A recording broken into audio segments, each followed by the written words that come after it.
Hi, this is Tim of the 1916 Company. Welcome and thanks for logging on. If you love this watch, email us, tmosso@thewatchbox.com. It is in the description below. You can also use tmosso@the1916company.com because all is change. What hasn't changed is our access to the finest watches in the world, and watches like this are always a highlight of my day.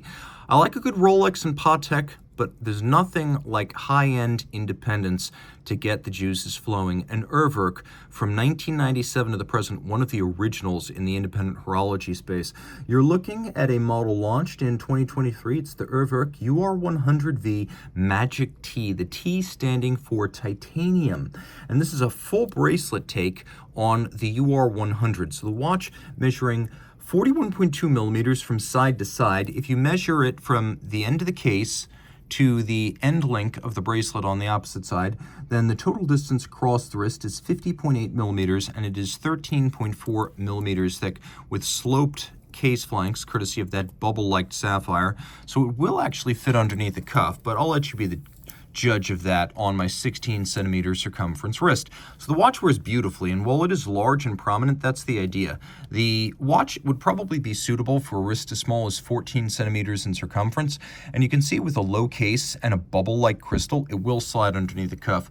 Over the top, you can see that it is not beyond the edges of my wrist, and I'll pull my sleeve back so you have a better view here. Down the barrel, I've got a little bit of clearance. So again, I think down to 14 centimeters circumference, a wrist is going to wear this well. And in titanium and sapphire, it's very light. Not every UR-100 has an integrated bracelet, but this one does. The bracelet links, case, all media blasted to give it a nice matte anti-glare finish. And the bracelet's nicely done. You can see there are these little ridges down the center, as well as scallopings between the flanking links, a bevel that runs down the shoulder of the links. You can see that it tapers as it moves down from the lugs, but then it also tapers as it thins out. And take note, every single one of these tiny links is removable and fixed by a screw, so you're almost guaranteed to get a great fit. The clasp is a twin fold design. You can see twin triggers. You must press both of them to open it up, and the knurling on the edge of the trigger is the same as the knurling on the edge of the case. Fully integrated look, very popular these days, but I think when people envision an integrated bracelet sports watch, this isn't what comes to mind. This is no Royal Oak, no Nautilus, and thank God for that, it's an original. We have a dome over the dial. The dome is sapphire, and the dial is basically one and the same as the movement. The movement in this case is the UR-12.02, and you're looking at the carousel portion. Felix Baumgartner is the watchmaking genius behind Urwerk, and Martin Fry, the other partner and co-founder, is the designer. So we have a carousel up here that revisits the Wandering Hours Renaissance clock complication, which was resurrected in 1991 by Audemars Piguet on the Star Wheel. But this system uses Maltese crosses and fewer springs to be more durable and more reliable than the Audemars Piguet version. So taking a quick look at what is featured, we've got quite a bit of it. We have the carousel itself made of aluminum. We have the plates made of an alloy called R-cap, and then the Geneva crosses that actuate the rollover of the hour, those are actually made of beryllium bronze, so a lot of advanced materials here. You can see how the time works. It's very simple. You have the clockwise action of the carousel. The incoming hour enters stage right, while the outgoing hour exits stage left. Now it's a digital time scale. So you can see right here, 10 is pointing to 15, 10, 15. Now it's 10:30. Now it's 10:50. And you can see how at the top of the dial, the satellites, by means of Maltese cross interlock, rotate into position. You also have these quirky little windows on the side that represent how far the Earth travels through space in 20 minutes, 35,742 kilometers.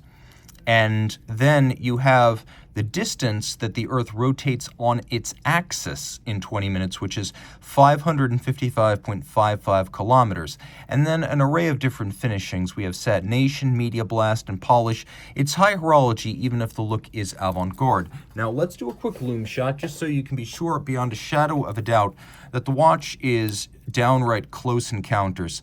I mean, this thing is sensational in the dark. You can even see the flanking scales, which is pretty cool, and the nameplate of the watch. It says UR-100V on the base plate. So this is a watch that has everything going on with a unique and durable digital time display. We're going to take a look at the case back. You can't see the Zenith Elite caliber that forms the underpinning, the automatic tractor beneath the Urwerk module, but you can see this unique Windfanger regulator on the back, which is designed via an interlock of a circumferential ring and a wheel to slow and thus moderate the impact of vigorous winding. The idea is that it winds at the right pace, but it doesn't ever wind so vigorously that it risks damaging the mechanism.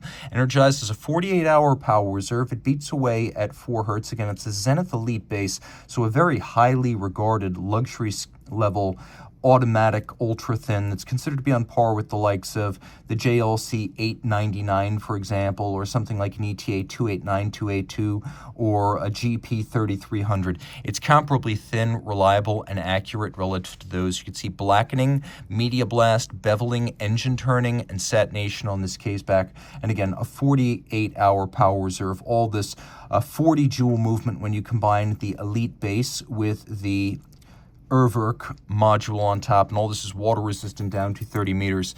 So a quick note about what it means to be limited, because you see it says LTD there, and then it says a limited edition on the back. That is limited by the faculties of production and production capacity at Urwerk, which makes no more than a few dozen of any given model in a year. It does not necessarily mean they're going to stop at a specific number made. So I think it is important just to be clear about that. It is limited production. Limited edition is a little bit of a misnomer. So having clarified that, this watch is all the same and original. You don't see Urwerks too often. Maybe their production really is limited. Reach out to Team Mosso at the 1916company.com for pricing.